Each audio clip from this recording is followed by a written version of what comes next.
This episode is brought to you by Progressive Insurance. Most of you listening right now are probably multitasking. Yep, while you're listening to me talk, you're probably also driving, cleaning, exercising, maybe even grocery shopping.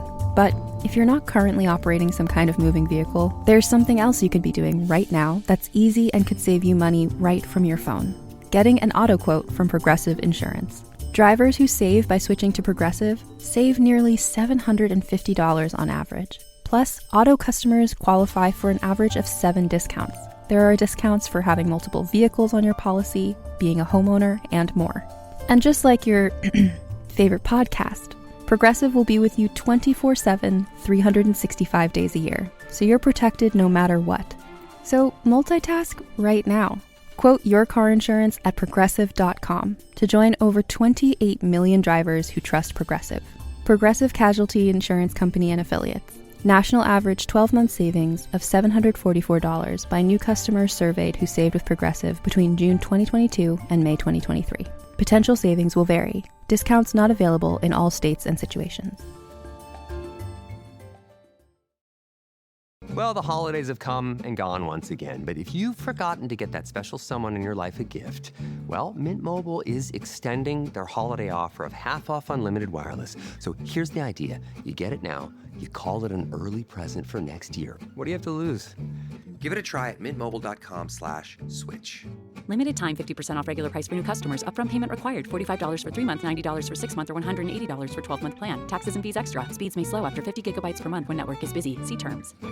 Hi, I'm Jeffrey Craner, and my friend Cecil Baldwin loves horror movies, and he's helping make this genre more approachable for me, and hopefully for you too, one film at a time in a random order. Are you squeamish about horror movies? Do not worry, we will tell you what happens. Adore horror movies? Great! Watch along with us each week. Oh, and speaking of this week, we have our next live stream coming up this Sunday, January 11th at 3 p.m. New York time. This month, we're covering the 2025 dark comedy/inverted fairy tale, The Ugly Stepsister. So watch that and join us this Sunday, January 11th at 3 p.m. at patreon.com/randomhorror9.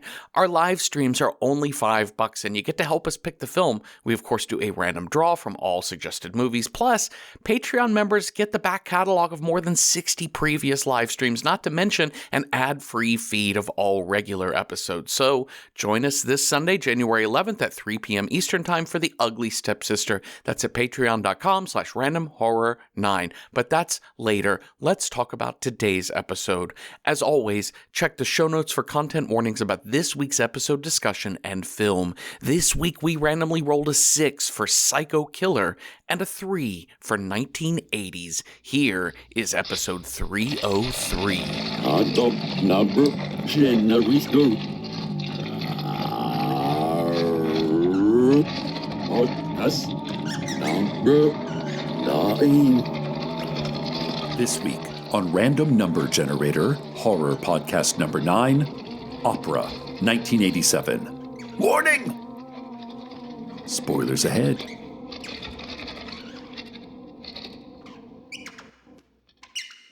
I bought my first new car in 1997. It was a teal Nissan Altima. As far as non-luxury mid-size sedans go, I think the Altima was pretty top-notch back then. It was not as sexy to me as the Mazda 626, but it was more reliable and with a lower price point, and it was nowhere near the workhorse that the Honda Accord has always been, but it was more stylish, I thought. In the 1990s, American cars were starting to get their footing again after a rough time in the 70s and 80s, but I still wasn't even going to look at a Taurus or a Cavalier. My only gripe about the Altima was that it was 1997 and a CD player was not standard. So I had to get the tape deck on it, and it was not a great one.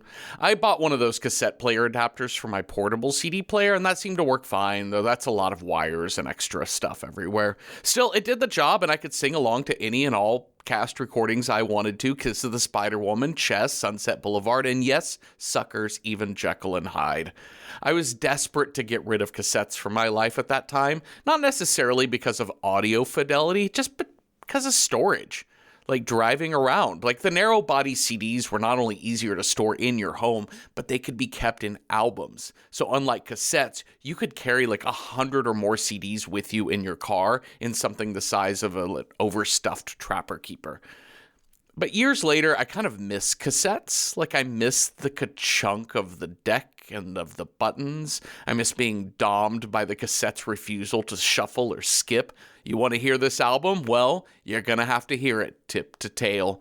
Sure, magnetic tape warps and fades, but CDs scratch and fail entirely. So my car today has a touch screen. There's no buttons or slots. I don't even own a home stereo, just a Bluetooth and a TV soundbar. Not like the massive Pioneer rig with Sennheiser 600s that Betty has for listening to relaxation tapes in this week's film Opera. The only 80s audio tech I have left is this little RCA tape recorder. So listen to this shit. Just listen to the sounds.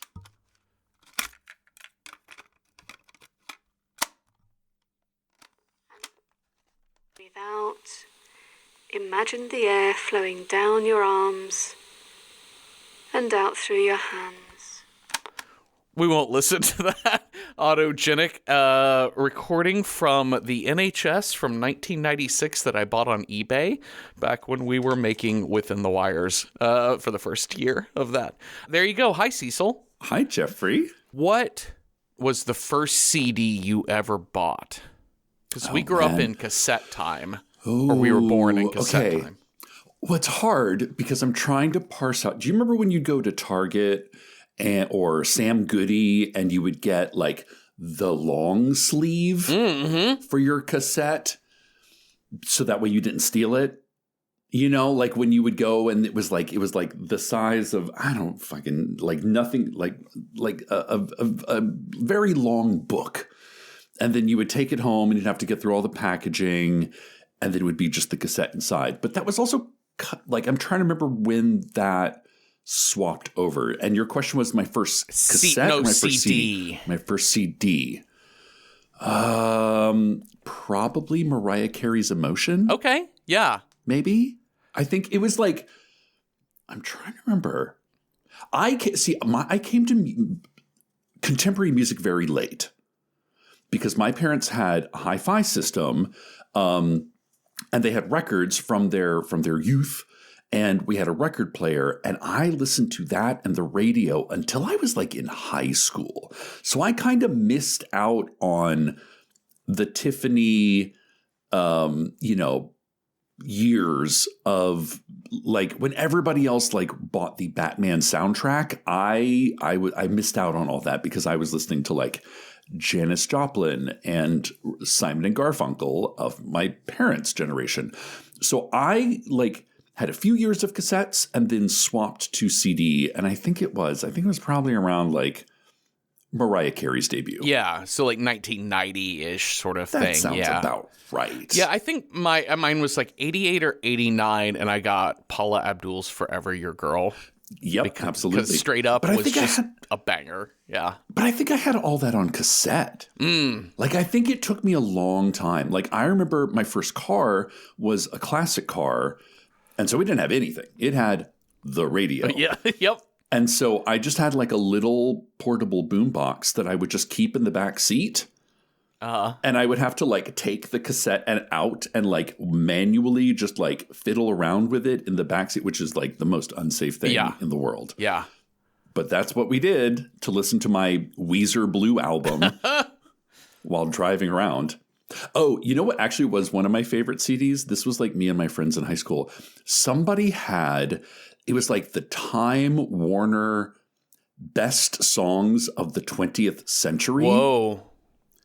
And it was like everything from like The Twist, but it had like TV theme songs, movies. So like the Shaft theme song, the Happy Days theme song, Stayin' Alive were like weirdly peppered into our collective high school. Like these were our favorite songs. Like I know all the words to Shaft.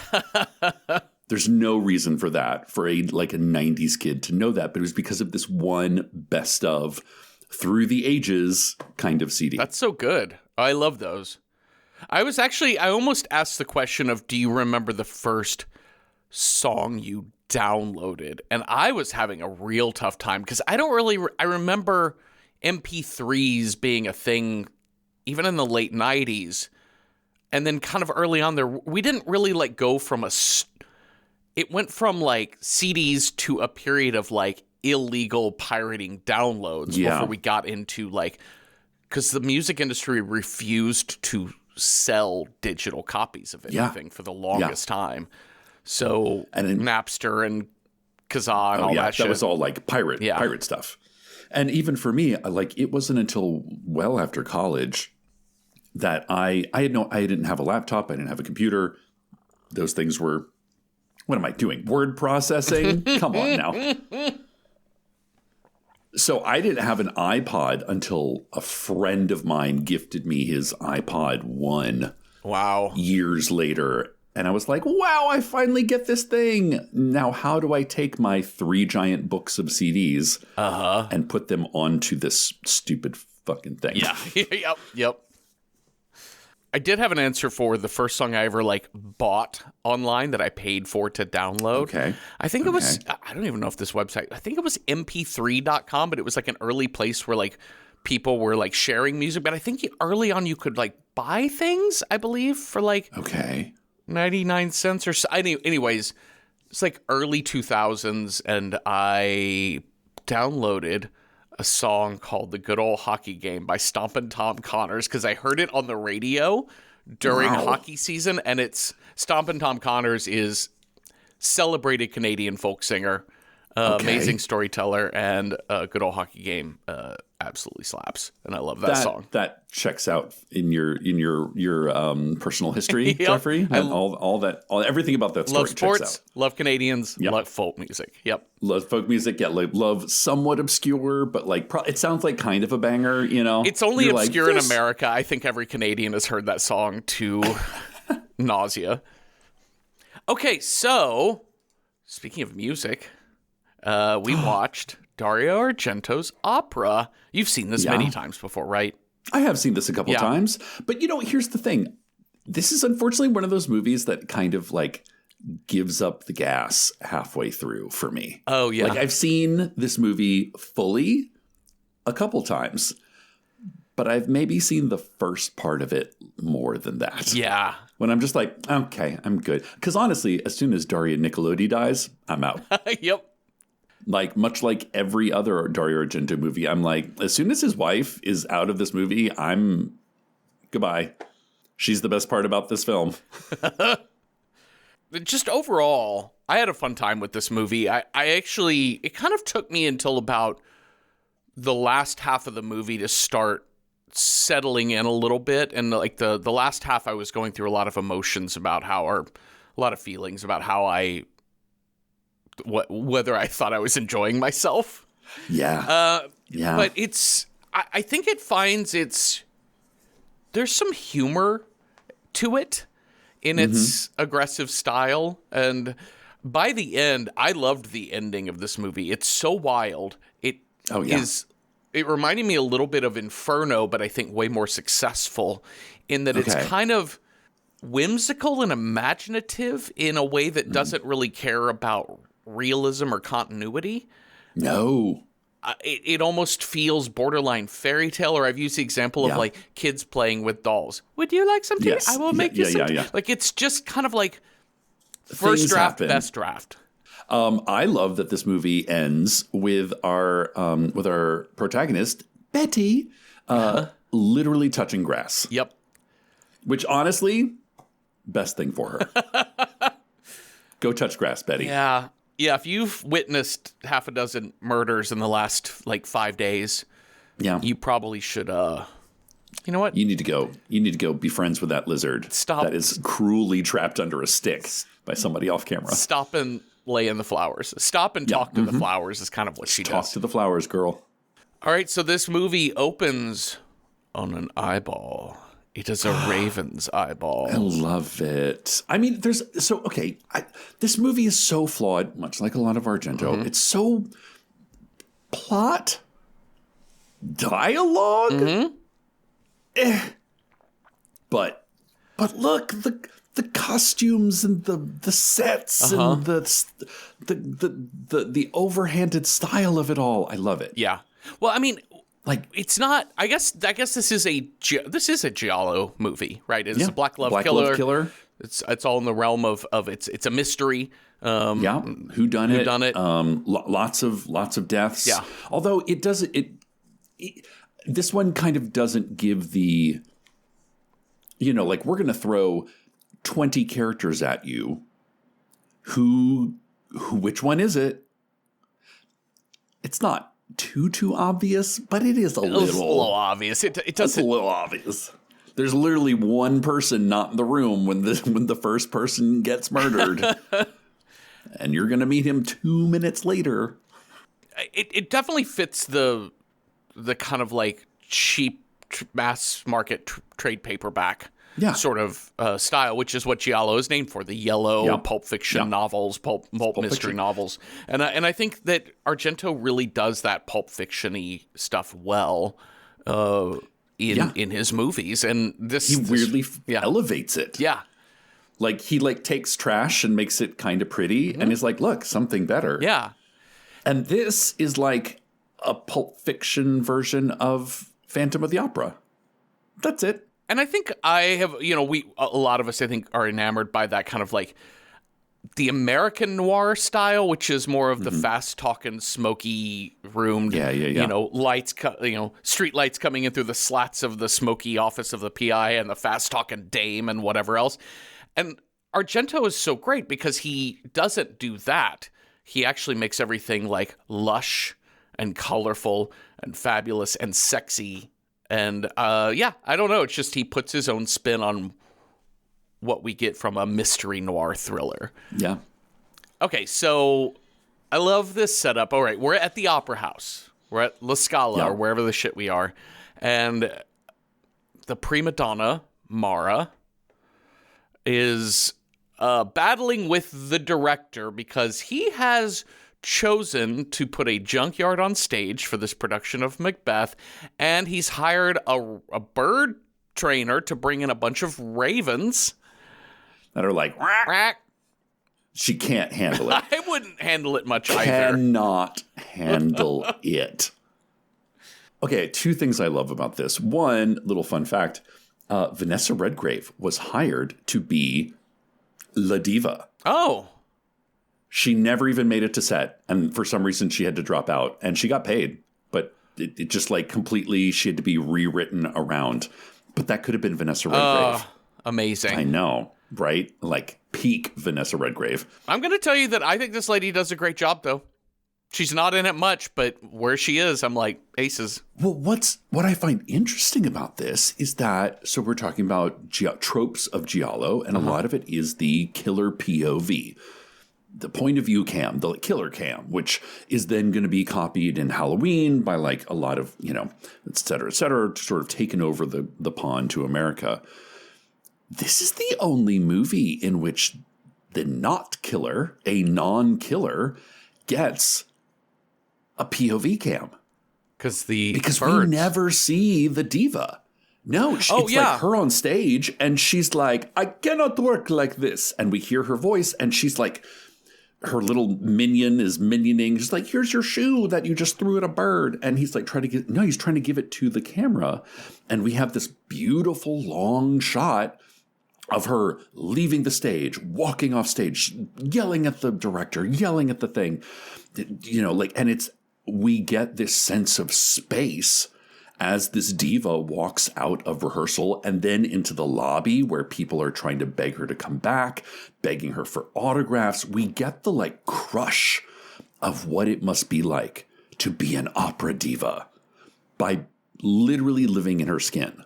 And then she gets hit by a car and we never see her again. No, we see her briefly at home throwing a goblet at the TV. Girl, yes. What this movie really made me want to go back and watch was Black Swan. Oh, yeah. It would be an interesting double feature.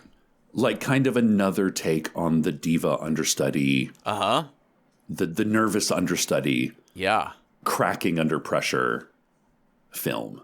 That one has one of the most harrowing fingernail scenes I've ever watched. Good Lord. Deborah Winger, man. Don't fuck with Deborah Winger. I promise I will not.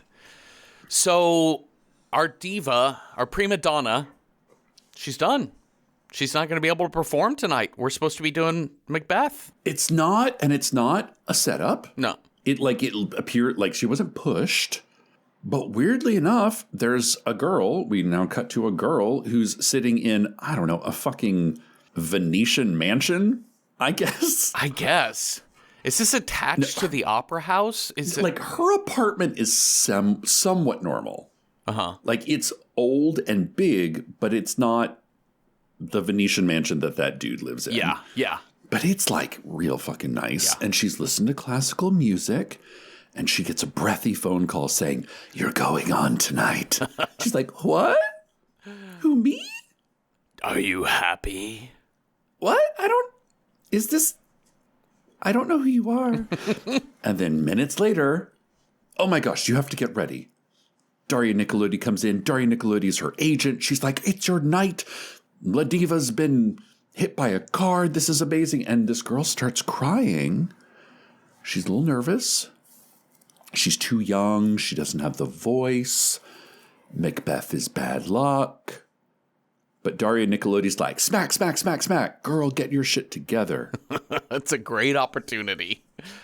And I do love the over-explaining of this scene. Like it's really funny because like we get it. Yeah, the star got injured. So now the understudy has to go on. She's nervous. People have to pep talk her.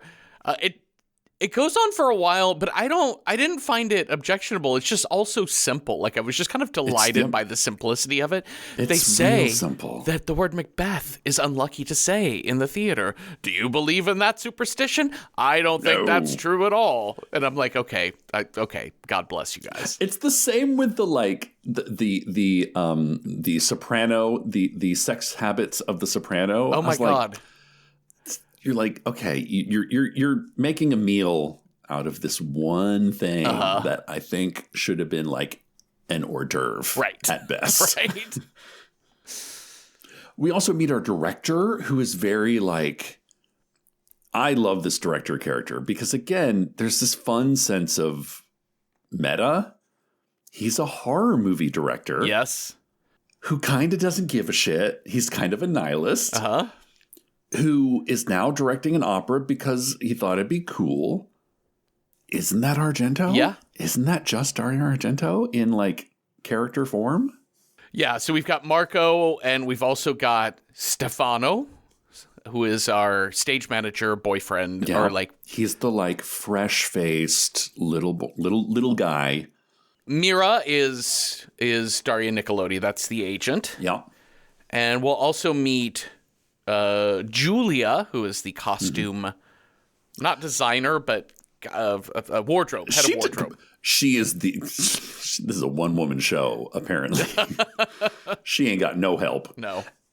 There's so many things about what's so funny is that like having worked for, like not an opera before, but like a large scale theater, I'm like, that's not how this shit works. No, you're not taking the costume to the director. Like, it's not, there's the producer. They're the ones that are kind of fucked with this situation. The director has left town already. Yes. But whatever. Okay, fine. Yeah, I feel like this way about most movies is that whatever industry is featured in that film, it is going to be so shorthanded that it is almost unrecognizable. This is why I have a hard time. I don't watch a lot of sports movies because they're just like, we just don't have helicopter hits in football like this. Like, not every hit is bone crunching. The guy flies in the air and does 3 flips. And the same way with theater. It's not Jerry Maguire. It's not Jerry Maguire all the time. You would never have a costume studio a costume workshop this large and have one person in.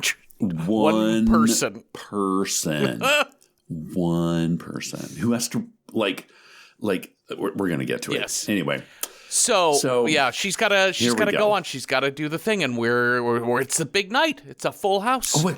Oh, but not before we realize there's somebody in her air duct. That's right. Which I do kind of love. Yeah.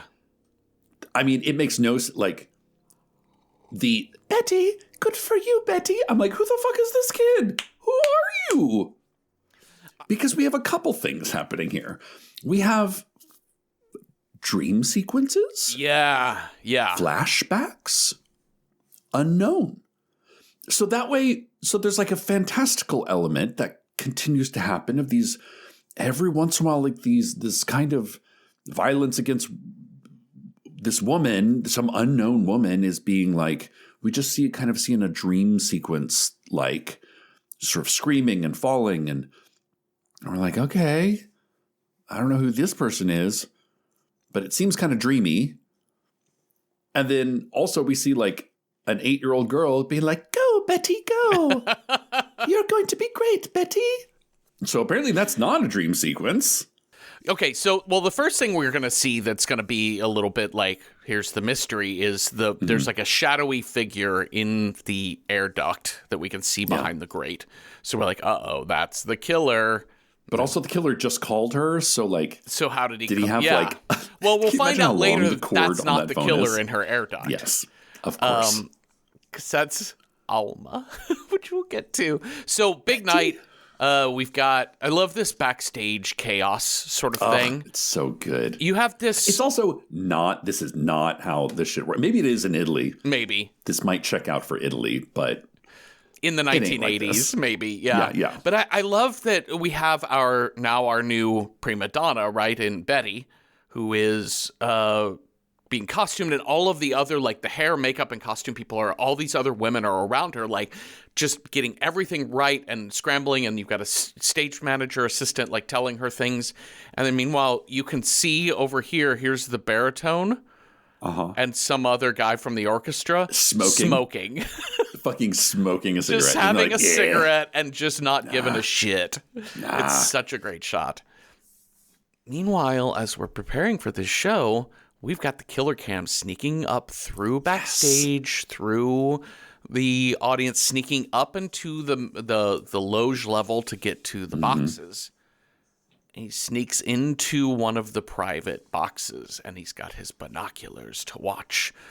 And he zooms in on Betty from the binoculars as she takes the stage, and he says, "You finally returned." What? What? Who do you think I am? Oh. Then these dream sequences that repeat. So now we get the dream sequence, which features some woman we haven't seen yet, who is like Lady in Blue, who is running and screaming, and then she like falls down. We have an unknown assailant on her. Yeah, but the Lady in Blue does see a blonde woman. Yeah, standing near this railing, with like who seems hard to parse facial expression. She seems tied up. But she doesn't seem in distress. No. Which we're going to learn about that later. Okay, while the killer is in this private box watching this, some guy comes in. He's like, "Hey, this is staff only. Get out of here. You're not allowed in this box." Well, he gets hung up on a coat rack by the back of the neck. Like through the, like he gets a spinal sacral. Oh! Just right there. But then it like kind of in the kerfuffle, in the shuffle of all that violence, a fucking light, like 2 park cans fall in the middle of Betty's aria onto the ground. And there's, oh my God, sparks flying and people are, oh God, oh. But nobody notices the dead body up there. Nope. And the director's off stage. He's like, just stay there. Just, 1 minute. And they're getting the thing cleaned up.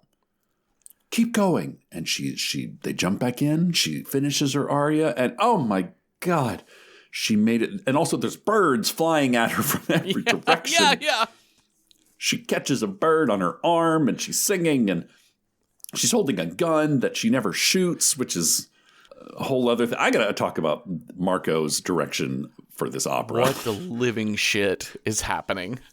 Like at one point, in a later scene, he has his opera diva standing full back to the stage. I'm like, no,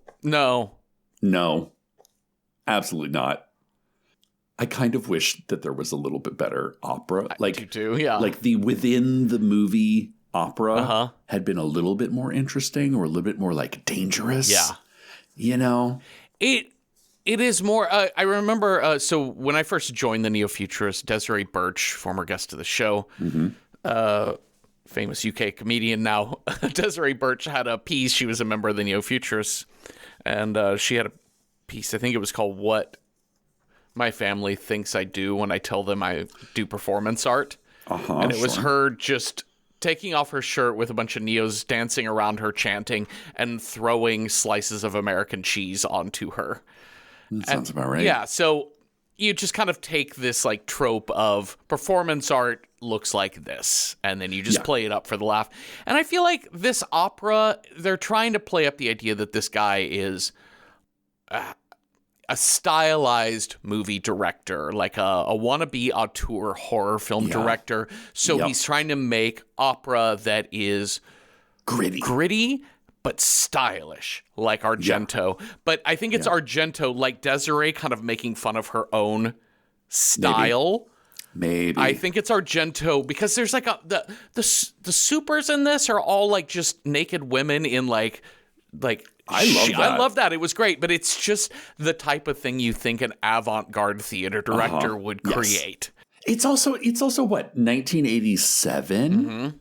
So like, listen, this is actually kind of an interesting side is that we're kind of in the height of the AIDS crisis. So there's going to be like a major revolution in the world of the arts, in which a lot of people are kind of taken off the board. Yeah.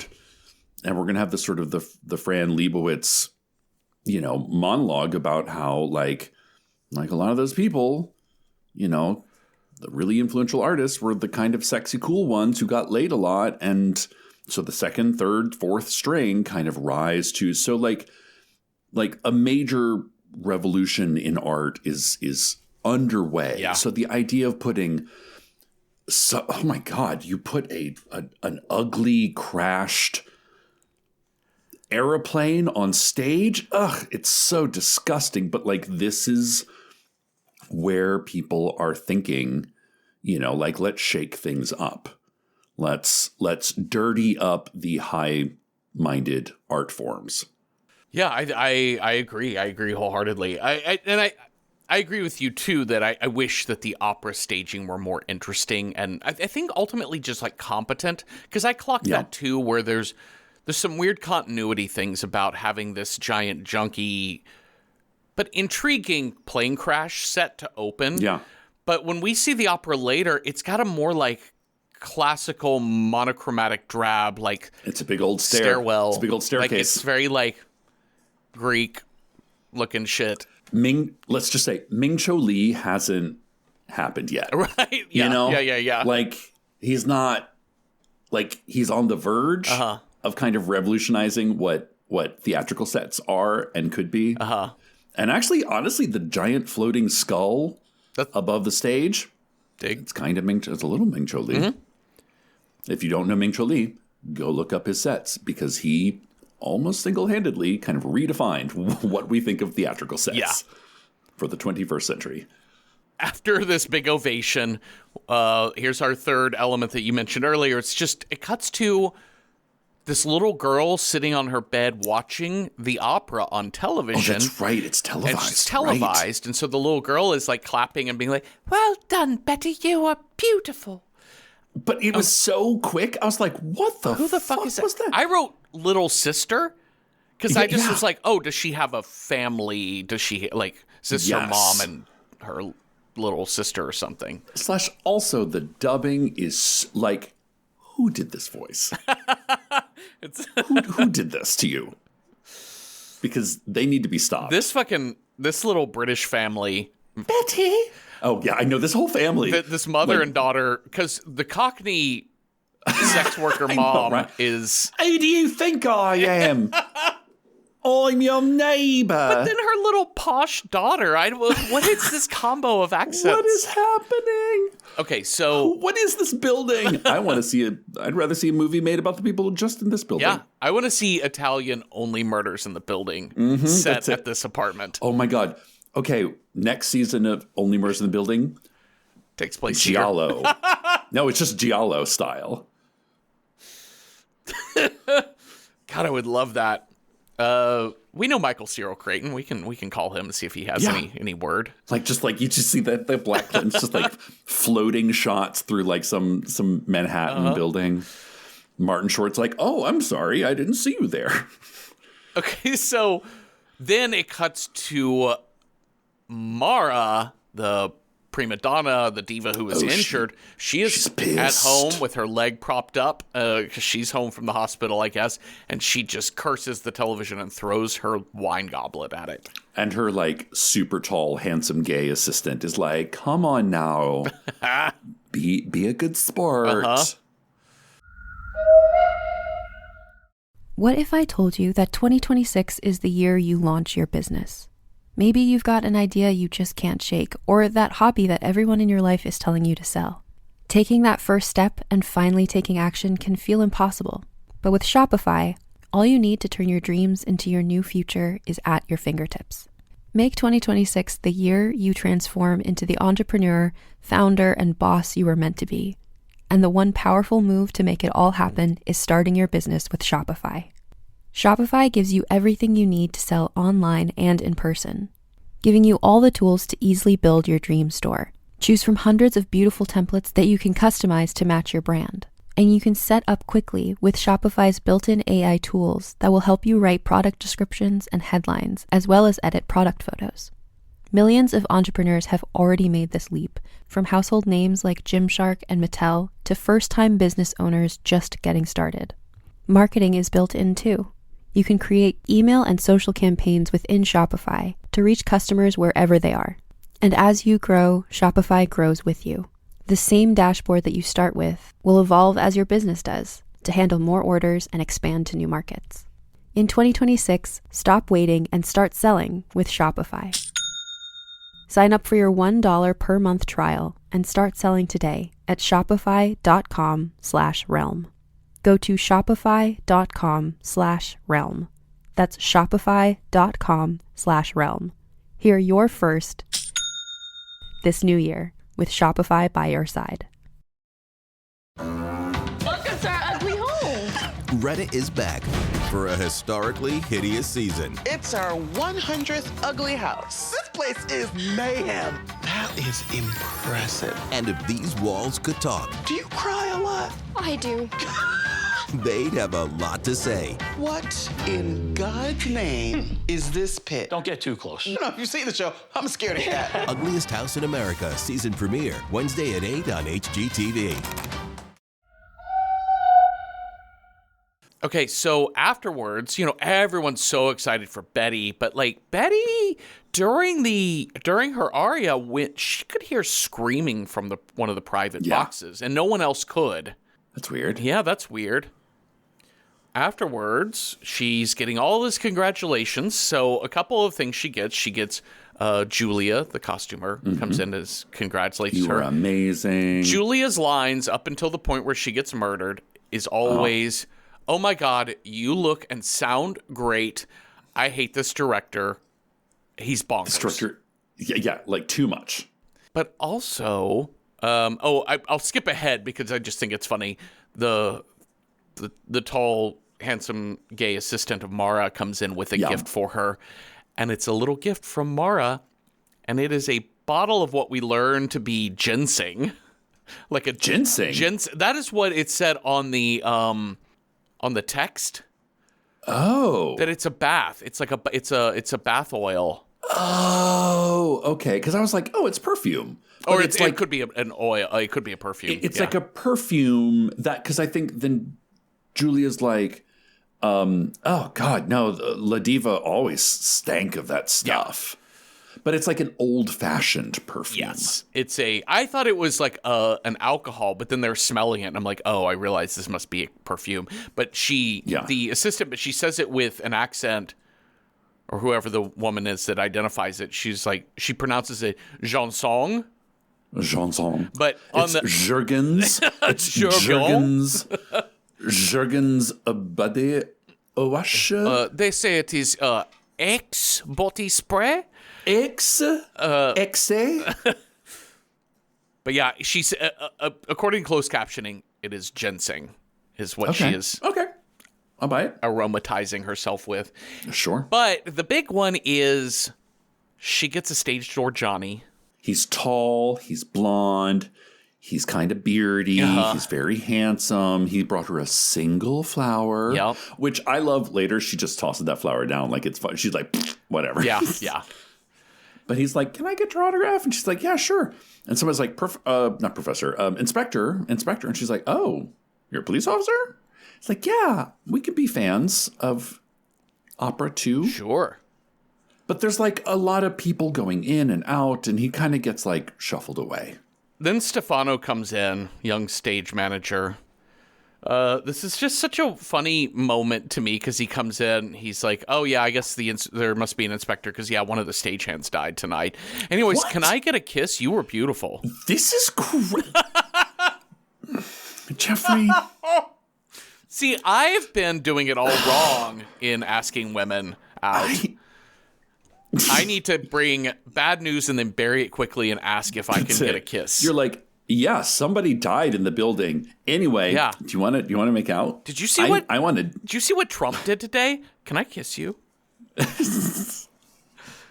Amazing. It's so like I do love your analogy of dolls having dialogue because it's like it's like the inflection is on the wrong syllable, you know. Like, the wrong things get accented sometimes. So, like, things that maybe 30, 40 years later we're like, no, that's the important bit. That's the bit that this scene should be about. Not this. Not this burgeoning romance. Like, the burgeoning romance, we get that. We got that from the moment he kind of winked at her. We're like, great, subtle, cute. We know kind of what their relationship is. We don't need more of that. What we want more of. Tell me more about that thing you said about somebody dying. Yeah, during the show. That doesn't happen very often. That's unusual. That's the weird thing. You know what it is about Argento is there's no emotional continuity. Yeah. Because we have to hit the beats. Not to say there's no emotion because he plays with a stylized it's high emotion. But it's not emotional continuity, right? Like he's going to have women who scream and freeze in place. But like to me, that lacks emotional continuity. Shoot 3 shots from a gun and then throw that gun down like it's completely unuseful. Yeah. Or, later when she has to like think on her feet to trick the killer with her words.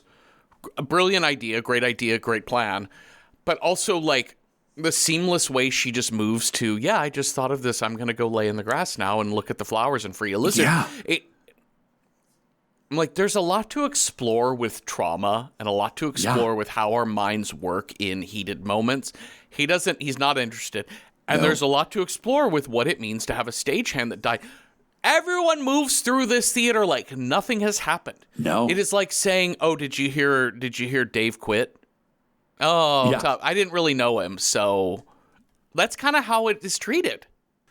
Not even that. Yeah. Because no one, literally no one mentions it. No. And also doesn't mention the way in which it happened. Oh, yeah. Did you hear that he was, like, crucified on a coat hook? That's unusual. Uh-huh. Maybe he tripped backwards. That wasn't even like that was like a standard issue. You bought it in the lowest bin at Lowe's. Coat hanger. Like that wasn't even like a stylized one that like has a sharp point on it or something. No. Like you have to really push hard to. You got to push real hard. And that was a large man.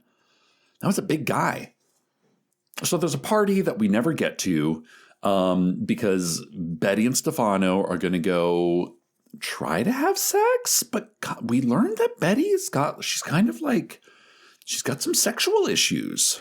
Yeah, I thought this was interesting because as it sort of plays out as we learn more about her mother also had sexual particularities.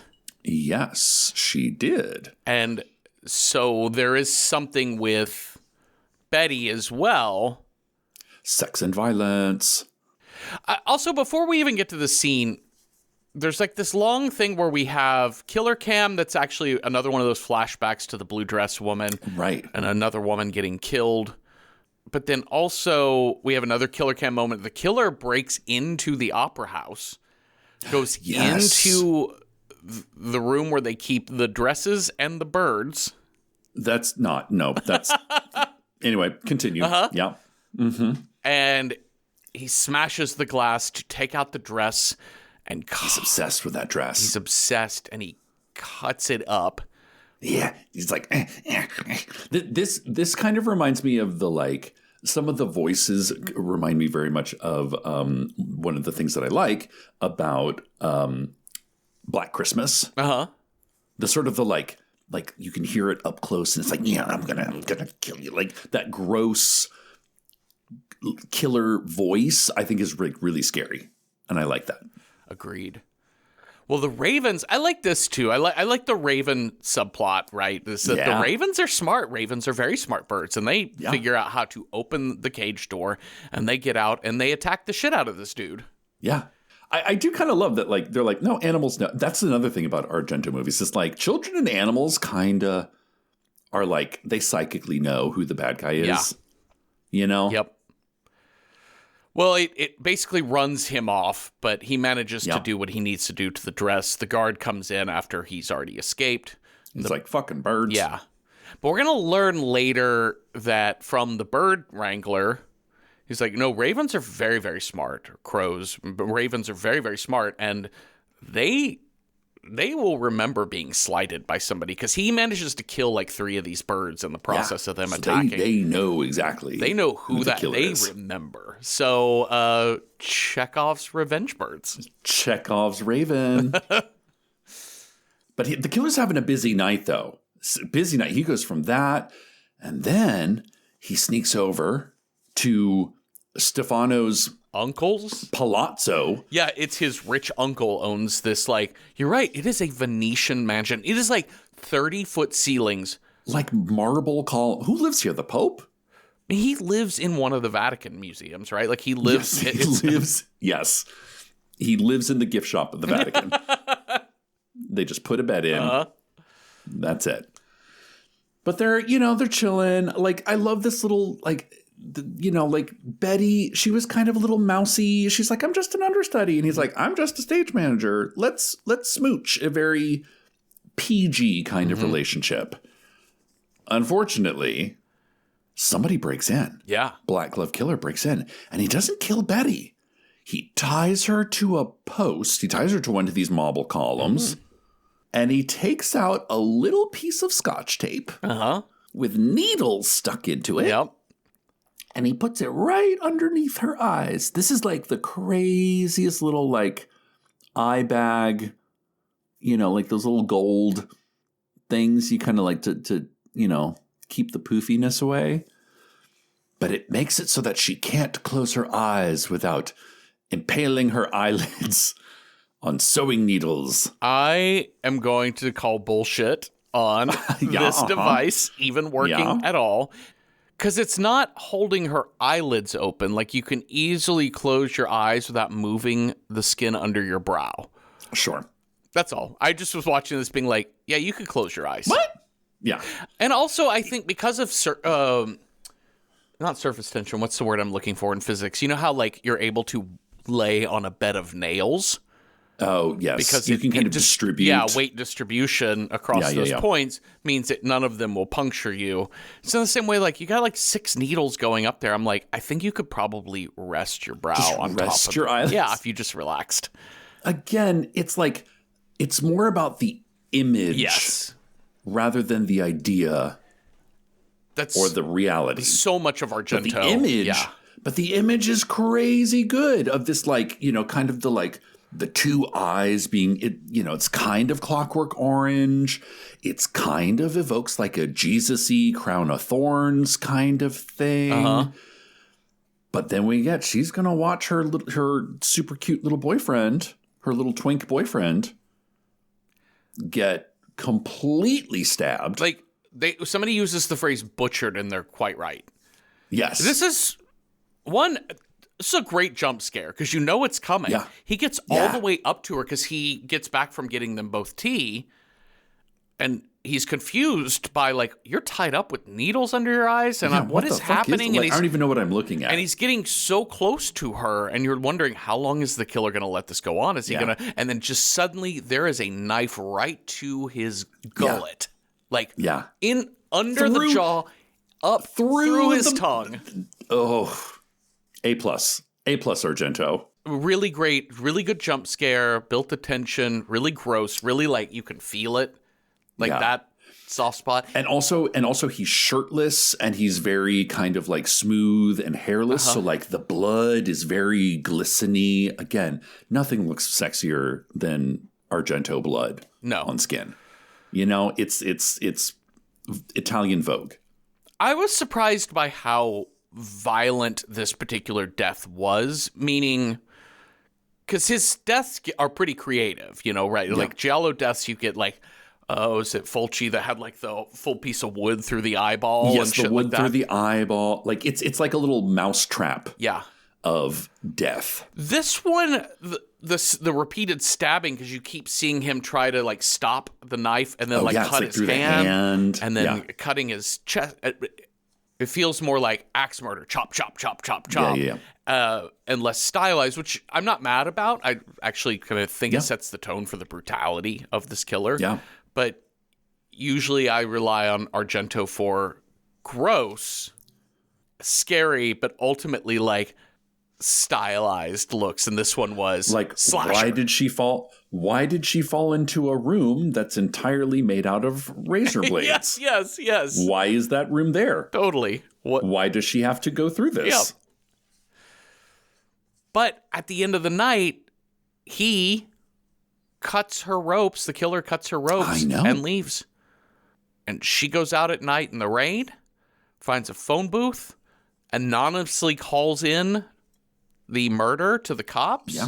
Somebody's dead at this address.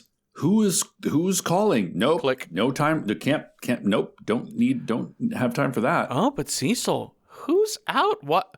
Why is the director Marco just out driving around at this neighborhood at this time of night? This is the best this movie will do at misdirecting you from who the killer is. But it's not, because we literally we saw the director off stage telling her to keep singing. That's right. When somebody got murdered. Yeah. While somebody was That's what I'm saying is like this movie, it's not a tenebrae. No. You know, it doesn't, the suspense is less in who it is. Yeah. It's more in how are they going to get caught. You're right. All right. So he kind of talks her down. He takes her home. He offers to stay, and she's like, no, you got to get back to, you probably have a jealous girlfriend back at home. You should probably go see her. Yeah, which he does. But this is also where she's going to tell him everything that happened. Yeah, she lays it all out for him. And she says, I've had this recurring childhood dream of a man with a black hood on and black gloves. And you know, it's very scary. And so to see that in real life is really horrifying. He seems nonplussed. Yeah. He's like, oh, that's a bummer. Weird. Sorry about that. Anyway, just lock your door. Put the chain on for extra protection. Yep. You'll be fine. Yep. See you tomorrow. And then we have a moment when she's going to bed. We just hear, but it's through the grate. But I wasn't really connecting the two. We just hear we see her through the grate.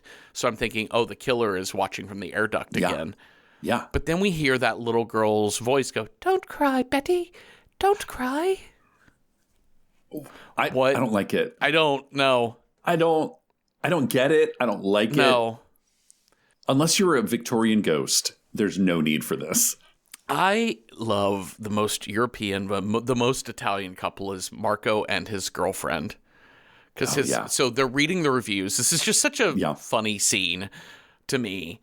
They're reading the reviews in the paper the next day, which are all stellar performance by this brand new soprano, Betty. Yeah. What a stunner. We can't believe she maintained her composure. But this production is trash. It is so ugly. And he's like, whatever. Yeah. And then his underwear model girlfriend. She's like, I literally flew here and skipped a fashion show to see your... I took 3 planes to get here and missed a fashion show so I could listen to you mope. Uh-huh. But even she's like, I've heard you last time you got bad reviews from the press, you were like furious, and now you're... It was because the last time you got a bad review, but your lead got a good review, you were mad. But this time you don't seem mad that she got a good review and you got trashed. Yeah, you want to sleep with her, don't you? And he's like, I know. Maybe. I don't know. Whatever. But also this actor playing his girlfriend, she's so great because she doesn't really look that mad about it. No. It's so Italian. Ugh, Italians. God bless you, Europe. All right. Well, back at the Opera House the next day, Inspector Allen is interviewing Blondie Beardy. Yes. The bird wrangler is like, I think it was that dastardly diva Mara who killed... You're like, she's got a fucking broken foot. Yeah. What? Also, we saw her at home the night of the... but anyways. Like, she's not sneaking into the opera. I mean, she might. Maybe. But I think this feud with the birds is one-sided at this point. Yeah. But Julia's got to go mend this fucking dress that got shredded. I know. It's weird. And which... It was interesting to me that, like, her whole sense of mending it was, let's just cut the rhinestones off and re-sew them on. I'm like... I saw him, like, cutting straps and whole swaths of fabric on this thing. Yeah. Like, what? The rhinestones aren't the issue, my friend. Are you just going to remake the dress? I mean, you might. Why are you... Anyway. I don't think that's how costumes work. It was all an excuse to show a close-up of her utility knife. I know. Cutting buttons off, basically. I do love the extreme close-ups that we get in a lot of Argento films. And it's very commercial. It's like when you see especially 80s commercial, like an extreme close-up of like a very beautiful, shiny object. Yeah, I loved it. I think it's great. Again, also, it is all just style. It's all about how things look. Again, if Italian Vogue included murders. So, this, we talk about the horror tropes of let's split up. Right? It's always the thing that we have to do. Well, we've already set up this killer's MO, which is when Betty's alone, we're going to tie her up. We're going to pin her eyes open. And then when the other friend comes back in the room, we're going to make Betty watch us brutally kill this person. 2 things. 1, Julia notices on the dress, somebody sewed a bracelet to it, which was not at all part of the dress before. Weird. So we're like, that's strange. And this is pure gold. And they notice... Yeah, like this is not the junk jewelry that I normally work with. No, and there's something etched, but it's really tiny and kind of faded. I know I have a magnifying glass. Here, let me go in the other room to find it. Girl. And I'm like, oh, well, here we go. Here we go. Now, I do love... So, like, in this workspace, they've got glass cases of costumes from previous operas. You've got a Madame Butterfly, you've got a Carmen. And I really love when Costume Lady comes back, Julia's in one of, like, she's like a mannequin. Yeah. Like, there's something about putting her in a little glass box that is like, again, just amps up the image of it. Like it makes that image of her being trapped and like caged with her little crown of thorns eye jewelry, even more potent. So again, gorgeous to look at. Do not question how it happened, why it happened, how he got all of that together so fast. No. Julia comes back out. He attacks her with an iron. Well, okay. So first, there's a moment where he knocks her down. She drops the bracelet. She grabs it before he can and starts to run. She's like, "Oh no, this guy!" Because he puts it. I think the idea is he puts it in her mind that he's just a jewelry thief, like a pickpocket on the street, is what I think is happening. Because she just is about the bracelet at this point. And then he chucks an iron at her, hits her in her back, drops her. Oh, no, I think he really wants that bracelet. Like, he needs that bracelet because, listen, when that bracelet gets lost down her gullet, he's going to go in the wrong way.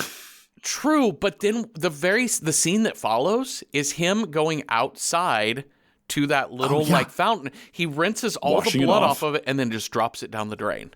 I know. What? Well, I think the idea is that it's about the staging of what's happening. It's not about he doesn't care about the bracelet. The bracelet was the MacGuffin.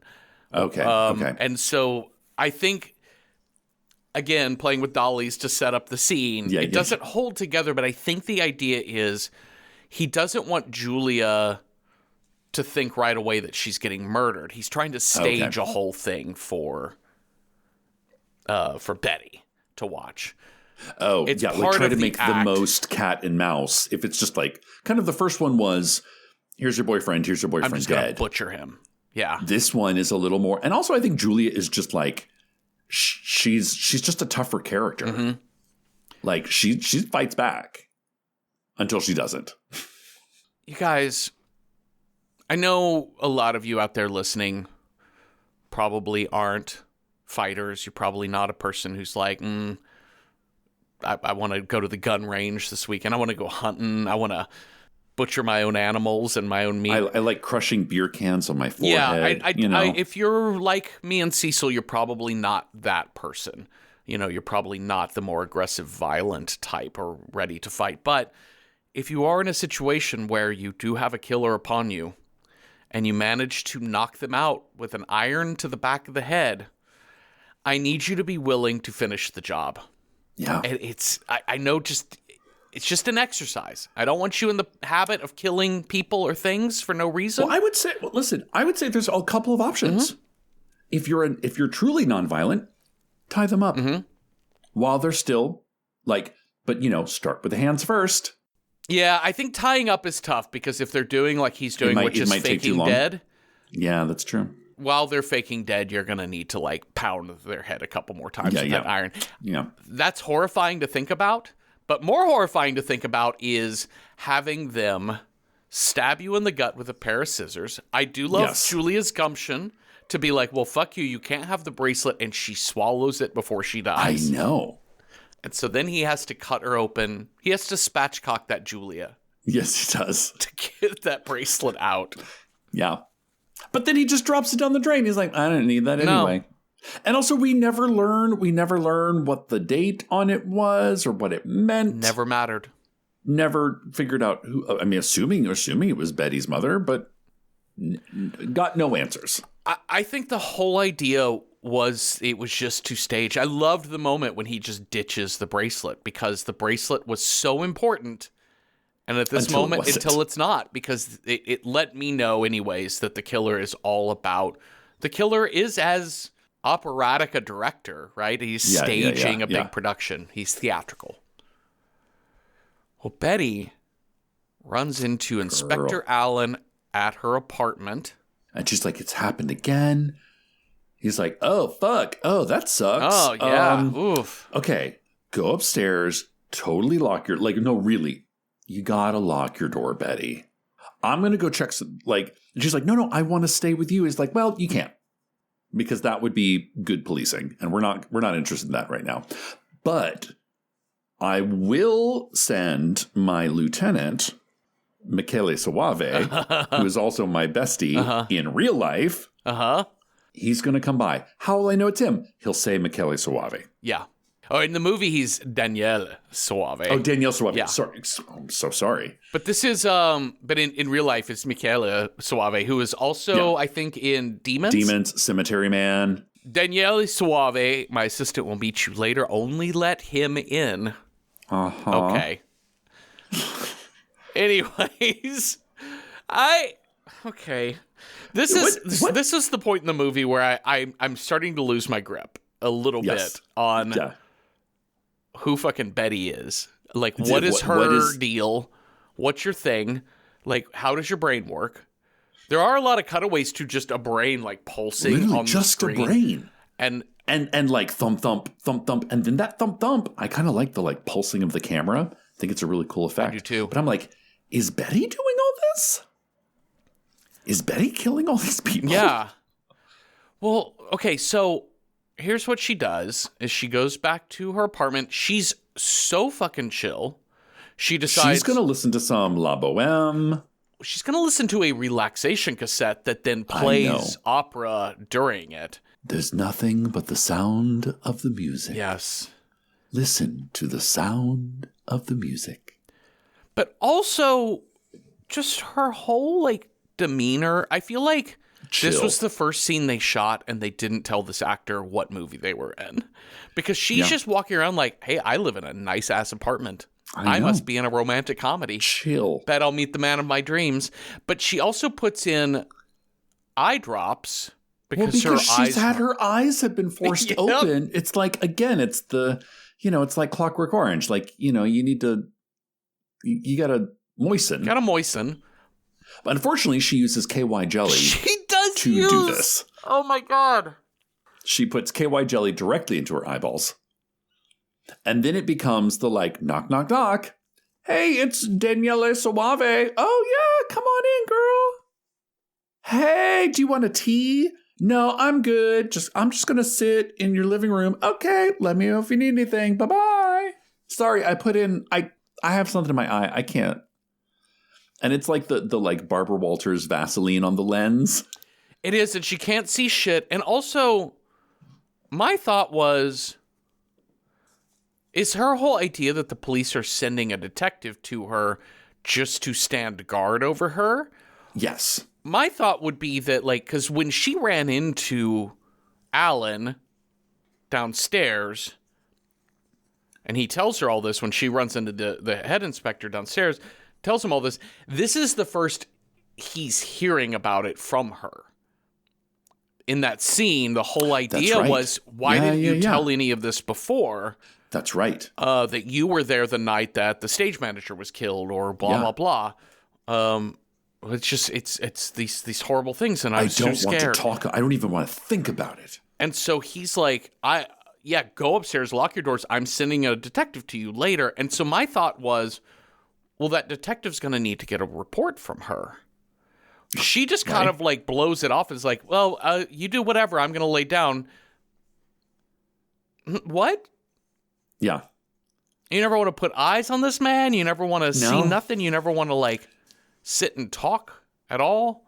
And how does he know? Doesn't want to do that either. Like he's not like, I have some questions for you, Betty Betterson of Beddington Lane. Where were you last night? And because is this Suave? This is Suave in the apartment, right? To start. Is it? Okay. Yes. Is it? I don't know. Who knows? I don't think so. I think there's real Suaves downstairs. Yeah. That's who Mira runs into. Killer gets into the apartment, hangs out, smokes a cigarette, has a bottle of J&B ready, has a glass. But then when Mira comes in, he overhears their conversation, which Mira's like, no, I ran into Suave downstairs, so that's the killer. He hears that, and he kind of like sneaks out. Yeah. And then he re-enters. Or not re-enters, but like is like, hey, look, I've got a gun. Yeah. I got a badge. Look at my badge. Yeah. That's kind of, and she's like, you're a freaking psycho. And then he shoots Daria Nicolodi prematurely in the head. And the best part about this movie, he dies. Yep.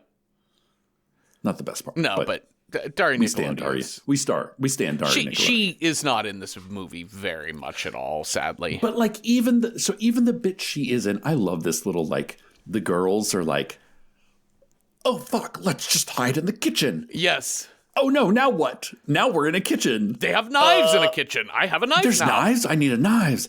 And it's just, I don't know, I just love watching, like Daria Nicolodi is, like she's the Marlon Brando of these fucking movies in that like you can see on her face the small connective tissue that is acting. Yeah. Of like one thought leads to another, leads to another, leads to another. Versus, listen, nothing against Christina Marzalock. Marzalock. But it's a little like she's just kind of like terrified and stunned the entire movie. So the idea is that this is not the real inspector in her apartment. And it's I don't later. think the inspector ever makes it up. And it's like he's like parked downstairs. Well, he does make it up time. at some point in time because his dead body is in the apartment. Is it? Yeah. Oh, Jesus. What I think has happened is this is my guess, the real Daniela Suave detective is the man who came to the apartment. Oh. And came in the first time and just chilled out in the living room. He's having a cigarette, reading a paper. But it is later. Okay, so later when Mira comes in, she calls up, and then she gets let in. Then they're like, "Oh no, you're right. It has to be the killer as Suave to start with." The whole idea is that Mira comes in, but then there is then the killer's on the loose. Yeah. They hide, or they think the killer's on the loose, actually. They hide in the kitchen. But they see but Daria Nicolodi sees through the keyhole somebody leaves the apartment. Yes. So it could be either one. It's Schrodinger's killer. Yeah. Schrodinger's black glove killer. Yeah. It is both the killer and not the killer at the same time. Yeah. Anyways, the point being is, we have no proof either way. When Mira comes in to talk to her, she's like, "Oh, and I met that Detective Suave downstairs." And she's like, "Oh, but he's here." And then they go look in the living room and he's not there. That's where they're like, "Oh shit, hide in the kitchen, do whatever." Then the detective leaves. They think they're okay, but then the detective is trying to get back in. It is the killer this time. Because that man shoots her in the through eyeball. The keyhole. We get a stylized side shot of her getting shot through the eye and the back of the head. Shoots the phone in the process. Yep. And we got a little bit of a like, "I'm going to get you." Yeah. But like Betty has a fucking pistole. Like she has a gun. Yeah. She shoots at him a couple times, and you can see the killer is very frightened. Yeah. But then she just kind of like...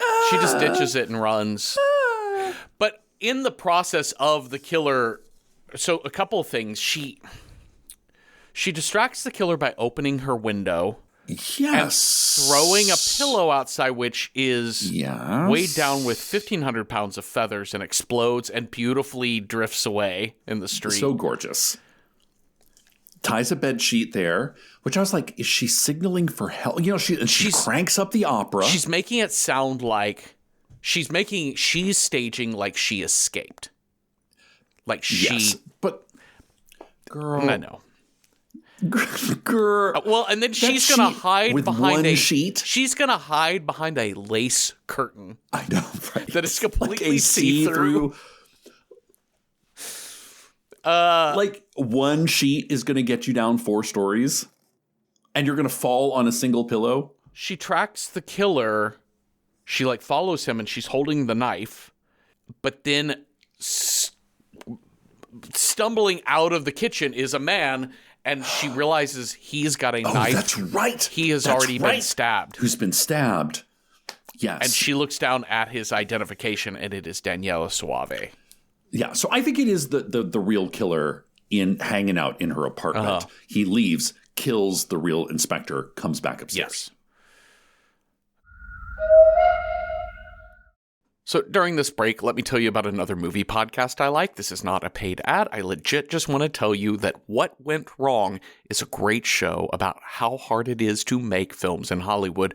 Hosts Chris and Lizzie have covered some excellent horror films that we've talked about here on Random Horror 9, like The Exorcist, The Conjuring, The Birds, and maybe my favorite episode of theirs is John Carpenter's The Thing.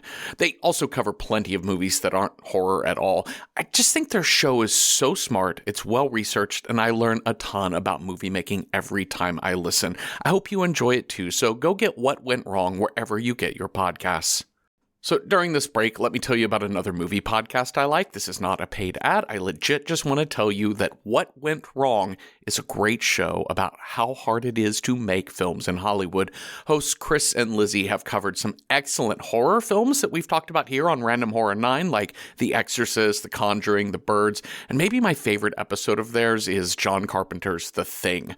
They also cover plenty of movies that aren't horror at all. I just think their show is so smart, it's well researched, and I learn a ton about movie making every time I listen. I hope you enjoy it too, so go get What Went Wrong wherever you get your podcasts.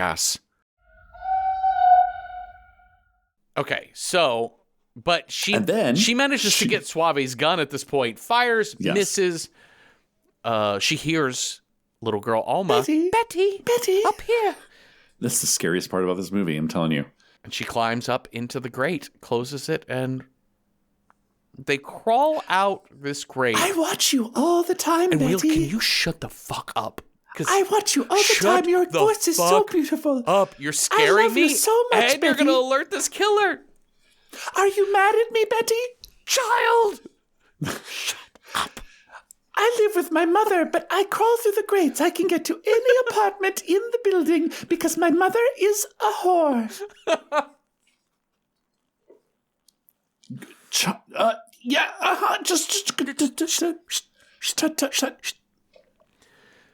So they crawl through the grates. The killer figures this out pretty quickly because that girl's yammering because there's nobody. Because Killer Cam tells us there's no one in the apartment anymore. And he's following through, but they duck down into Alma's room, but she gets Alma to shut the fuck up. They lie against the wall. He glances into Alma's room, sees no lights on, sees no people, hears no sound, moves on. Then they go downstairs where Mother is like, "Who's this bitch you brought in?" Core, I don't know what you're doing here. Their Cockney accent. This is my apartment, not yours. Call the police, call the police. You gotta get out of my apartment. No, it's Australian. It's Australian, but I love it. I went with like East Texas was mine. Yeah. And Betty's like, yeah, I don't care. Like, I'm a bad person. Call the police. Yeah, you better call the police for yourself because she looks up at the grate and be like, well, none of this mattered because we alerted him to our presence anyway. And then we get, one of the things I love about 80s movies, no permits. There's like no permits are not a thing that a lot of directors were concerned with getting. Uh-huh. So we have a lot of shots of just like on the street. We're just going to put this actress and we're like, okay, walk through the busiest square of, like the Broadway of Rome and look like you're having a fucking mental breakdown. And we're just going to shoot you amongst real ass people. And I love it because I love seeing how people were dressed, what the architecture was like. It was like this when we watch Demons. Like some of my favorite shots are when you're just driving around whatever city that fucking is. Berlin, I think. And Demons, yeah. Just like time capsule. And also watching like this actress just being like, I am having a fucking crazy panic attack. I'm going to hide in the opera in my dressing room that doesn't have a lock on the door. Okay. A couple things. One, she has her dreams again that night in her dressing room. She does. And we get pretty specific this time. Well, now we realize the woman... So there's the woman in blue who's in distress and screaming and probably being killed. And then there's the blonde woman watching who is kind of smiling at the whole thing. And we King realize, Lear here. This lady likes to watch murder happen. I know. And there's another little child, which I kind of thought was Alma, but it's not. It's young Betty. It's young Betty. Because, she wakes up going like, is that you, Mommy? Yeah. So I also, oh my God, that's a trope that I fucking hate when people talk in like full sentences that relay plot in their dreams. Do you know what because I talk in my sleep. I make sound. I make sounds. I hum a lot. I've been told this by friends and lovers alike. I have a tendency to make a lot of noise. Sometimes I'll just say a single word like mayonnaise. Yes. That's apparently part of my MO. Uh-huh. But it's never anything like nothing useful that I can take to the psychiatrist and be like, I said 3 sentences that will unlock why I am this way, you know? We need to talk. We need to, you and I, Cecil Baldwin. Are you sitting down? Are you sitting down? I'm yes. I want to know your thoughts on Marco's plan for catching this killer. Okay. Listen. Proof is in the pudding. True. It works. It does work. It is unnecessary to keep his leading lady in the dark. Yeah, because here's the thing. Yeah. I think it's like he wants, again, he's a manipulative director. He wants to get the reaction of her that nothing is wrong. Don't let the killer know there's a plan. So the killer's obviously going to be in the house tonight. Yeah. So Marco has a plan to catch the killer. I think we kind of know where this is going. The Ravens know. Uh-huh. Cool. You know what's not cool? Putting a giant cage on a crane, sending it through one of the sets that somebody's going to have to rebuild. Actually, not telling the actors who do not know this is about to happen. Two actors that you staged directly in front of said crumbling set. Like you couldn't put it on a lift, but it worked, and just like raise it up but it from worked. the ground. Why are you complaining? It worked. I do. It did work. But it's like, also, again, inside that cage is the bird wrangler guy. Oh my God. That was like the best. He's like, be free. Like, why did you need the bird wrangler in there? What? Just kicking birds out the fucking cage. Unbelievable. I love where it gets to, but just the way it's done is so extra. It's very like, shush, shush, shush, little girl. I have a plan. You don't need to know what it is. You're the bait. That's all you need to know. Good luck. Sing, sing, sing. Well, one bird starts soaring above the crowd. Oh my God, Jeffrey. This shot is so good. Just it's no delicious. Notes. No notes. None. Because I love watching extras react to this camera. Because let's just say some of them are better than others.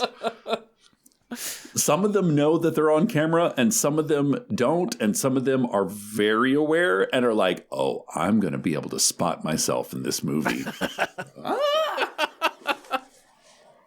Some of them just kind of are like, But it goes on for a minute. Bird cam. It is. We've had diva cam, we've had killer cam, now we got bird cam. I love it. And this is what more do you want from a film? No, and all the birds come out and then they dive bomb one man in the audience. Oh shit. Oh, do you want a fun fact? Yeah, what? So they used like this cracked me up when I read this. So they used like 160 ravens to shoot this. But you know, ravens, they're a little unpredictable. They're kind of smart. They're a little unpredictable. They couldn't get them all back. So like 80 birds just escaped and lived inside. They're like living in this opera house. Amazing. Nobody knew and nobody stopped to care. Like they're just like, oh, that sucks. So like half of the birds that they used are to this day Phantom of the Opera-ing inside whatever opera house this is that they used. I fucking love that. And they never got them back. I fucking love that. Well, they're great. And they dive bomb a person in the crowd. Yep. They pick out his eyeball. They pick out his eyeball, but then it takes a moment, but then we see him in full, and it is goddamn Inspector Allen. It's Inspector. Oh, no, the handsomest man. Oh. He just opens fire on this whole audience. This is crazy. Just like, pow, pow, pow, pow. Like, he's trying to shoot at the birds, but he's like, I don't care if there's a small girl behind him, behind that bird. He fucking wastes one of the naked supers. Like, oh, yeah. Yeah, we see one of the women in the sheets in the background just get dropped by a bullet. Which honestly kind of improves the set design. Oh, man. Okay, so Betty, you just saw the killer. Yeah. Get and, attacked. I love Marco. But not Marco killed. literally goes, yes. But yeah. Her whole thing is she Mentos. just runs into her unlocked dressing room and is like, oh, man, thank God that's what over. a- I'm like, what no, a- that man is still on the loose with a gun. You mean the person who said he's a police officer who he may not even be a police. No, he is. Other people refer to him as inspector. We know that but also everyone saw this man. He's very identifiable as the man missing an eyeball. Yeah. And also, does nobody knows why literally you and Marco are the only people that understand what the fuck is going on here. Yeah. Like, you need to find another police officer and be like, okay. You leave with the crowd. Yeah. You get out into the street where everyone is running and you find the cops and you tell them what is going on. Yeah, it's one of your boys. It's one of your boys. Has been stalking and killing my friends. He just opened fire. You were there, lady? You were there, crazy extra with the funny face? You were there? Yeah. Yeah. But no, she's like, let's go to a secluded corner of the place that is unlocked, and it's her and Marco. And faint on a fainting couch. Oh, my God. And of course, he comes through. Well, it's like, Marco comes, he's like, it worked. Mentos, the fresh maker. Yeah, it was Mentos Fresh Maker. Oh, score. Well, he gets fucking decked, and then Alan grabs Betty, takes her up to the rafters, takes her into this like locked composition room, like library room. It's a bunch of old like scores. I gotta say, didn't like any of this. This to me is like, this is where like the sheer chauvinism of it. I don't like it. Because it's like, you can tell he's really this actor is really like handling this other actor. And I'm like, nope. Yeah. Disrespectful. Yeah. Nope. I don't care. I don't want to see it. I don't like it. Your performance as crazed killer is not so important that we need to see you actually pull her hair. Don't like it. No. Do not approve. No.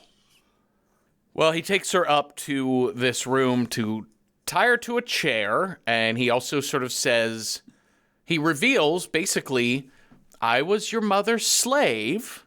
Yeah. And it was kind of like, I get the sense that it had kind of begun as he was in love with her mother.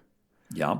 Mother kind of played a sub-dom, like a... Yeah, mother was a sadist. Yes, like very BDSM sort of dynamic, very but dominating she wanted to him. be tied up and watch him. But he was like her murder pig. And so the idea was, you need to go get girls, lure them back here, and I want to watch you kill them in front of me. But this is my thing. He's like maybe 5 years older than 6 years older is than maybe her? 32. Maybe? And if I'm gonna say 10. I'm gonna give you even a decade. So he's doing all this at so if she's like 8, so he's like 18? I guess so. I guess that works. Sure. I guess that works, sort of, kind of. But I was like, wait, what is the... Yeah. Because she's like a child. I mean, it's like, it's So Italy, so who fucking knows, right? Who fucking knows? But it's so great. So this is clearly where... And then Betty walks in on this lover's murder play one day and goes, And mom seems very nonplussed that her daughter has discovered her sexual proclivities. Yeah. Alan does this whole bit where he's like, oh, I should just kill you. No, you know what? I should just end my own life. I'm going to burn no one will ever find me. And he's like, I'm a monster. Don't look at me. And he blindfolds her. I'm like, well, here comes another staging, right? Mm-hmm. Which I really loved until I laughed so hard that I loved it. But to the left. Okay, well, we do this, which I sort of love. He's like, he's already got tubs of gasoline upstairs in this room. He douses the room in gasoline. He lights a match a couple times, but doesn't quite do it. And then he hands her a gun while she's blindfolded and tied to the chair. It's like, I want you to shoot me. Yeah, so he... little higher. Yeah, a little to the left. A little more. A little closer. Little less. Nope, overcorrected. Nope. And he's like, shoot it, shoot. shoot, I fucking killed your mother or whatever. And she fires the gun. He drops the match. The room catches on fire. And she's like, oh, fuck. Hey, at least she like shoots her ropes off. Uh-huh. Effective. She tries to shoot the door open, but that doesn't work. Yep. So then she just sort of pokes at his flaming body, but the key is already on the floor, so that was very convenient for her. Yes. But the key doesn't even work, and it breaks off on the fucking doorknob anyway. And it's the fire that draws Marco and everyone else's attention. Yes. They put the fire out. And meanwhile, I'm like, that's not a body lying there. Well, Jeffrey. Uh-huh.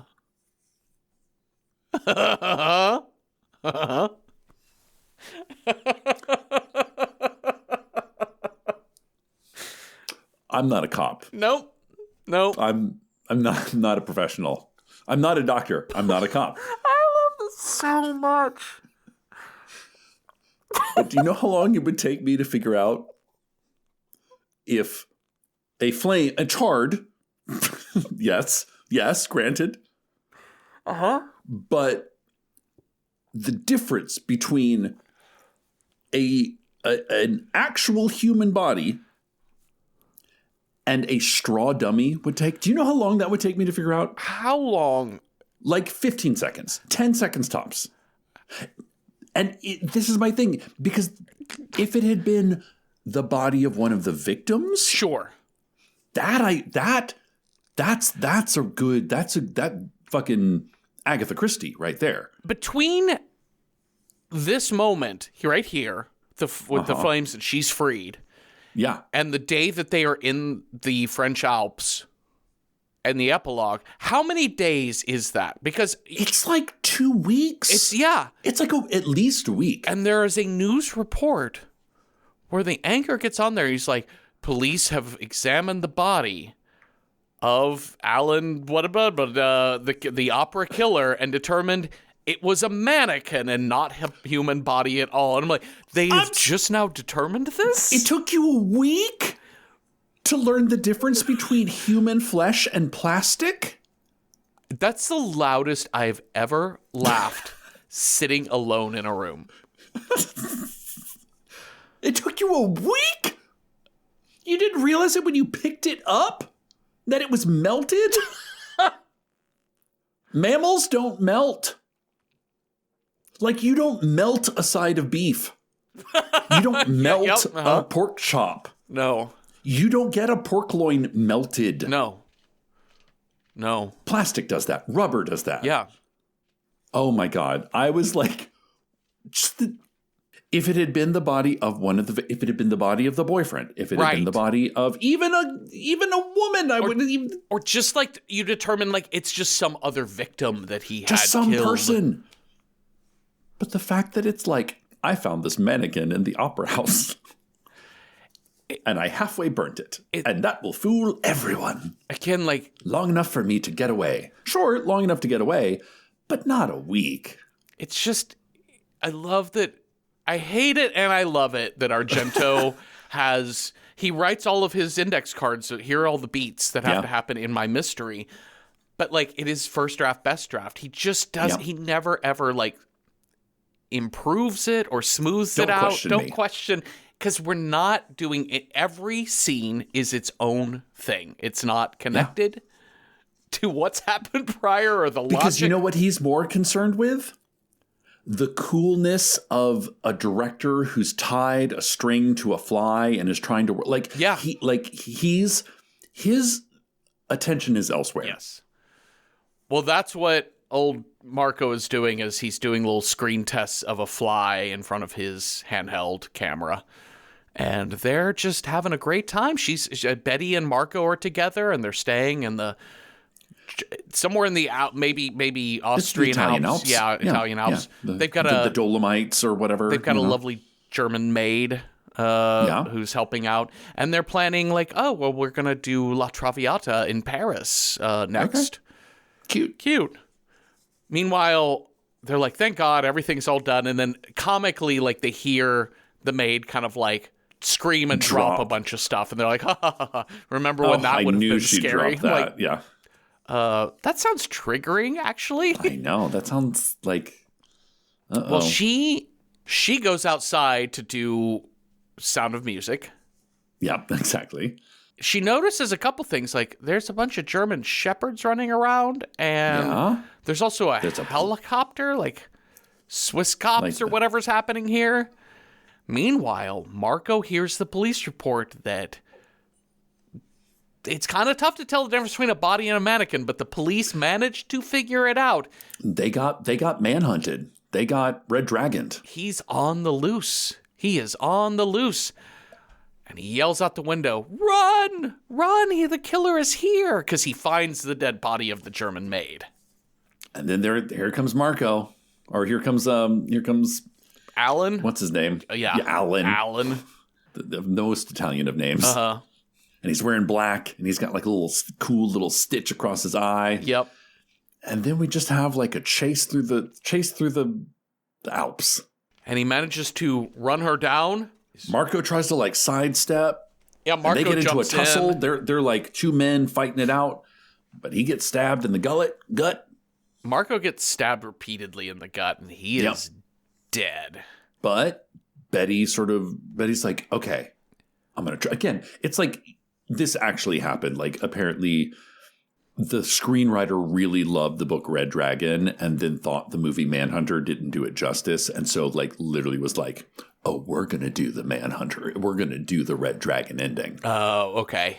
With the body fake out and the thing. Yeah. And just like, the kind of like, oh, I know psychologically something is wrong with this killer. If I play into the psychology, it might judo flip me a way out of this situation that just running away won't cut. Ron Howard voiceover, he did not improve upon Manhunter. He did not. But it works. She's like, you know what? I actually love death. I'm a goth girl now. I'm just like my mother. Don't you like that? And he's like, come, we must get away before someone finds the body. We shall run away together. Okay. But then in the process, she stones him in the back of the head.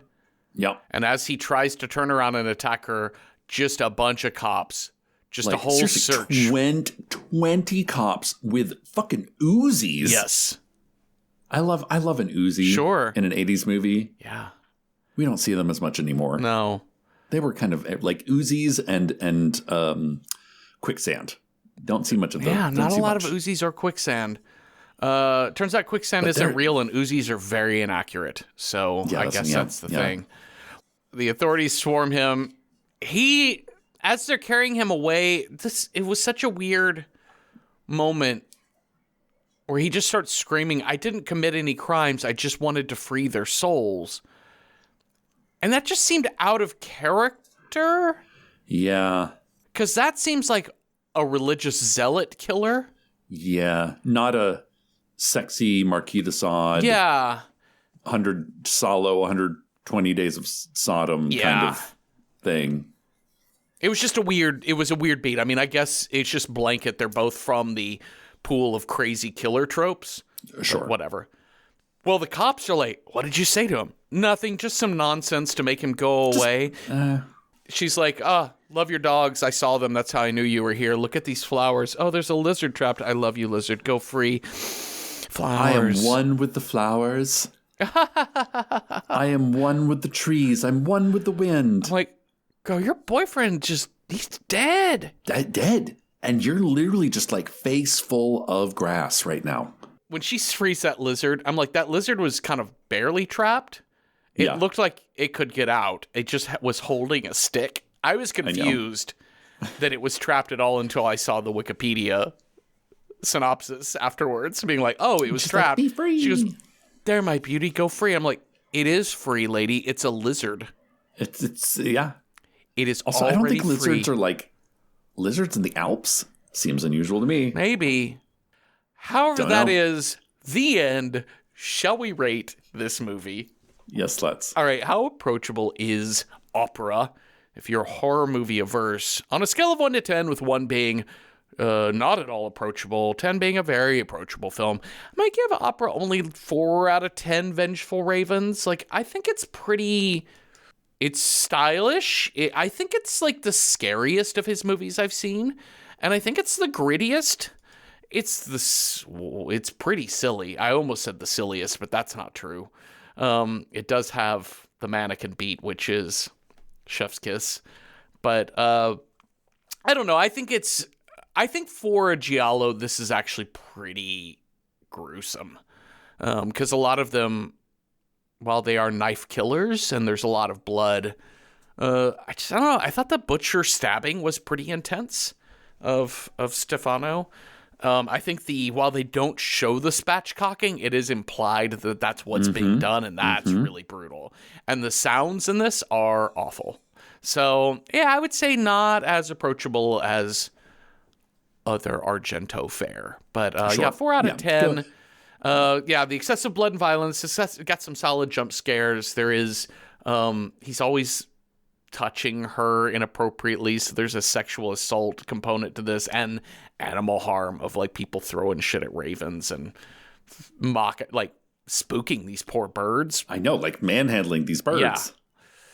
All right, so that's to speak nothing of approachability, Cecil. How do you rate this as a horror film?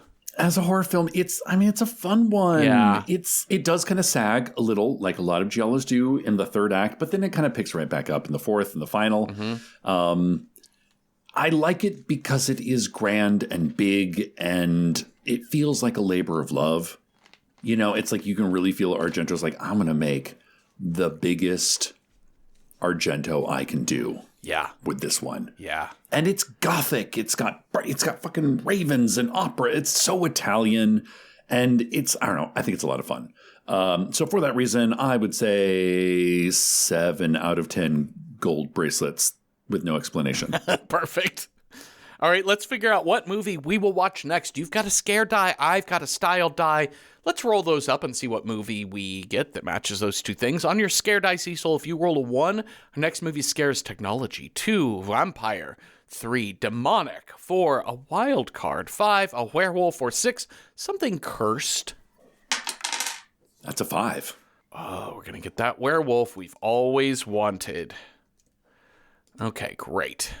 So, you rolled werewolf. I'm going to roll a style die. If I roll a 1, it's got to be based on a true story. 2, it's got to have a 5+ word title. 3, it's got to be in black and white. 4, TV show. We got to watch the first 3 episodes. 5, prestige horror. Or 6, a horror comedy. Let's see what we got here. That is a 3. Black and white, which we just put on there. We got a black and white werewolf. I was kind of hoping for 3 episodes because I wanted to do what we do in the shadows. I know the werewolves are only in the first episode, but I love them. All right, black and white. Wrote down 3 that just seemed pretty obvious and came to mind right away. We've got the classic The Wolfman. The Wolfman. We've got the classic Werewolf of London. I don't know this one. I mean, I'm assuming it's I just very know it's similar, a classic. except British. Yeah. Is it an actual British film or is this a Hollywood film? That's a great question. I just know it comes up all the time on searches for like classic horror movies. And then also I put on here, this is a modern, like 2016, 2017 Estonian film called November, which I do believe from looking at stills of, I haven't seen it. It does appear to be black and white.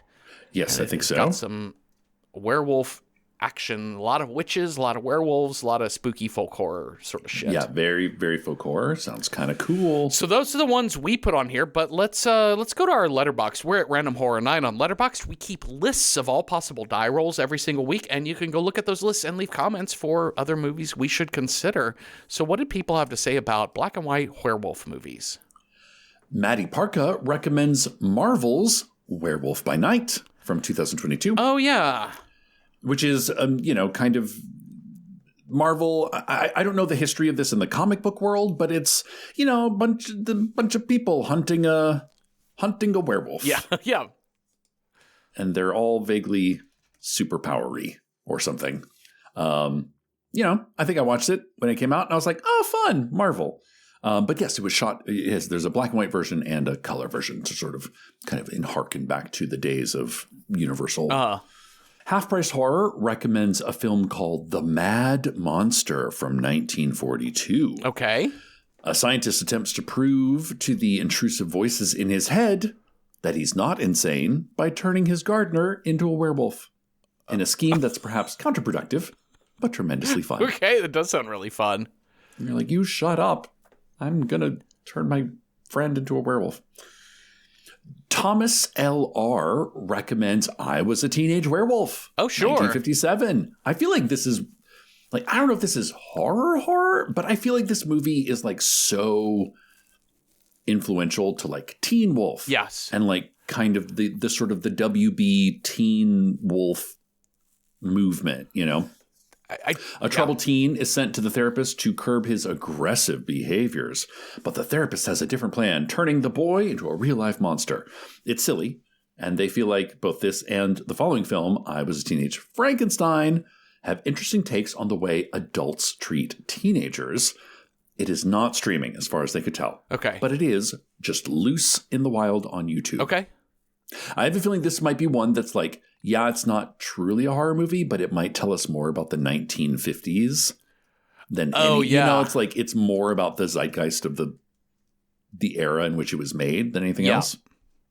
Fifth Hammer recommends Frankenstein Meets the Wolfman, 1943. Good news. Great.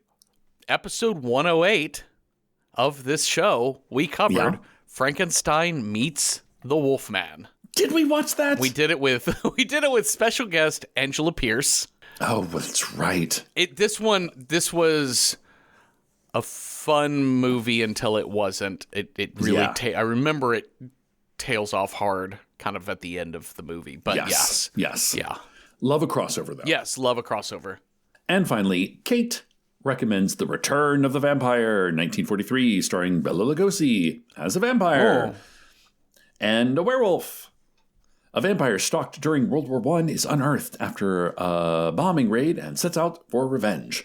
Andreas, the Wolfman, is one of the more interesting takes on the Renfield character in the era, of their opinion, and it's available on the Internet Archive and streaming on Tubi.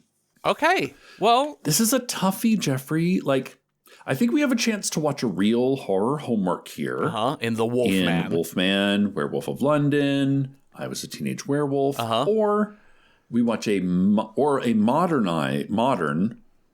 black and white. Yeah. In November, Werewolf by Night. Yes. This is such a good question. I mean, I think the correct thing to do is the horror homework. Yeah.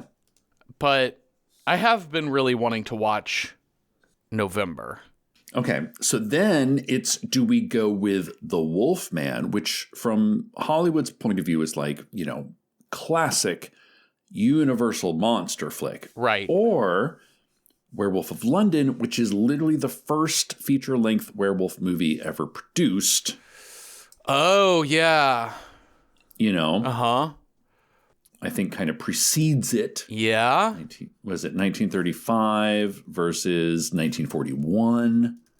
So do we go with like the first, or do we go with the one that's like probably, and it's Claude Rains, the most famous, Lon Chaney Jr., yeah, Bela Lugosi. I don't know. I think The Wolfman. Also, there was another movie called, an American film called The Wolfman in 1924. Oh, okay. I don't know if it's a silent film, but okay. I think The Wolfman, because this is our Lon Chaney vehicle, right? Like, okay, so we've seen the OG Dracula. Mm-hmm. We've not gotten to The Mummy. We've not gotten to Frankenstein, but we're going to hit The Wolfman. Yeah. I think this is... I think we owe it to ourselves to hit some of the Universal monster movies. It's black and white. It's a werewolf. It is like what it says on the tin. Yeah, I think... And we know the sets are going to be awesome, and it's going to be moody, and the special effects for 1941 are going to slap. I think it's going to be great. Well, there we go. That was pretty straightforward. Thank you all for listening.